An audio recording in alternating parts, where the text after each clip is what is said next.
بسم اللہ الرحمن الرحیم۔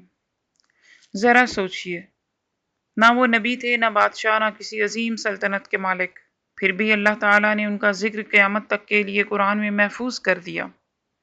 آخر اصحاب کہف میں ایسی کیا بات تھی کہ وہ ہر دور کے اہل ایمان کے لیے مثال بن گئے؟ آئیے قرآن ہی سے اس سوال کا جواب تلاش کرتے ہیں۔ یہ واقعہ ہے اس دور کا جب لوگ حضرت عیسیٰ علیہ السلام کے بارے میں اختلاف رکھتے تھے۔ کوئی آپ کو اللہ کا بیٹا کہتا تھا تو کوئی آپ کو ہی اللہ سمجھتا تھا، نعوذ باللہ۔ مگر چند نوجوان ایسے تھے جو ٹرو کرسچینٹی پر یقین رکھتے تھے اور عیسیٰ علیہ السلام کو ایک عظیم نبی اور اللہ کے بندے مانتے تھے۔ ان کو اصحاب کہف کہتے ہیں۔ قرآن حکیم میں اللہ سبحانہ و تعالی نے سینکڑوں قوموں کا ذکر نہیں کیا، لیکن اصحاب کہف کا ذکر ہمیشہ کے لیے ہدایت بنا دیا۔ سورہ الکہف کی آیت 9 سے 26 تک اللہ جل جلالہ ان کی شناخت بیان کرتے ہوئے فرماتے ہیں، وہ چند نوجوان تھے جو اپنے رب پر ایمان لائے۔ سوچنے کی بات ہے، قرآن نے ان کے نام نہیں بتائے، ان کی تعداد پر بھی بحث کو اہمیت نہیں دی، بلکہ ان کے پختہ ایمان کی تعریف بیان کی ہے، جس سے یہ واضح ہو جاتا ہے کہ اللہ کے حضور صرف تقوی کی اہمیت ہے، حسب نسب کی نہیں۔ اصحاب کہف کے واقعے کو سمجھنا ہے تو پہلے اس دور کو سمجھنا ہوگا۔ اکثر مورخین کے مطابق اس وقت روم پر دقیانوس نامی ایک مشرک اور جابر بادشاہ حکومت کر رہا تھا، جس کے سامنے توحید پر رہنا آسان نہیں تھا، لیکن اصحاب کہف نے شرک کے سامنے جھکنے سے انکار کر دیا۔ اللہ فرماتے ہیں، وَرَبَطْنَا عَلَىٰ قُلُوبِهِمْ، ہم نے ان کے دلوں کو مضبوط کر دیا۔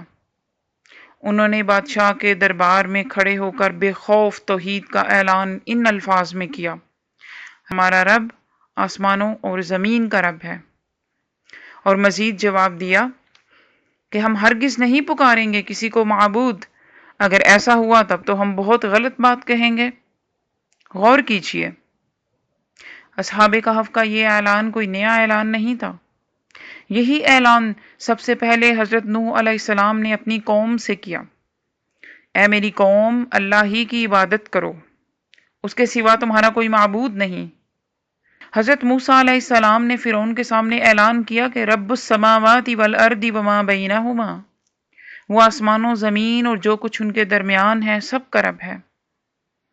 اور آخر میں سید الانبیاء حضرت محمد صلی اللہ علیہ وآلہ وسلم نے قریش کے سامنے یہی دعوت کی، لا الہ الا اللہ، اور قرآن نے اعلان کیا، کہہ دیجئے اللہ کے سوا کسی کی عبادت نہ کریں اور اس کے ساتھ کسی کو شریک نہ ٹھہرائیں۔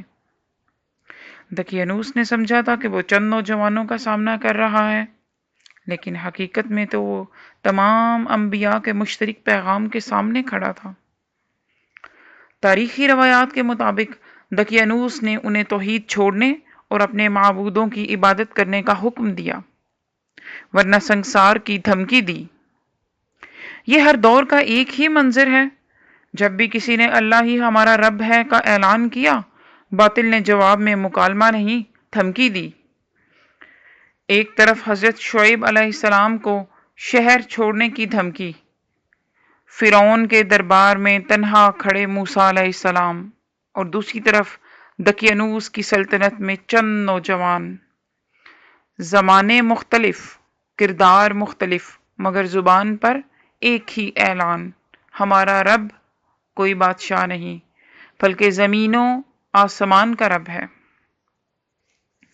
اس سے یہ واضح ہوتا ہے کہ حق کے مخالفین کی نفسیات نہیں بدلتی، وہ ہمیشہ توحید سے خوفزدہ ہوتے ہیں، دلیل کی بجائے طاقت کا استعمال کرتے ہیں۔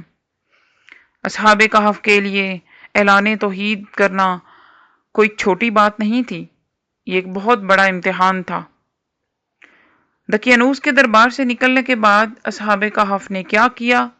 انہوں نے آپس میں کیا مشورہ کیا، اور قرآن نے ان کی نیند کے بارے میں 300 یا 309 سال کیا کہا؟ آئیے اگلی ایپیسوڈ میں قرآن کے ساتھ اس پر تدبر کرتے ہیں۔ اگر یہ ویڈیو آپ کے علم میں اضافہ کا ذریعہ بنی ہے تو اس خیر کو اپنے تک محدود نہ رکھیں، دوسروں تک پہنچائیں۔ اللہ آپ کو جزائے خیر دے۔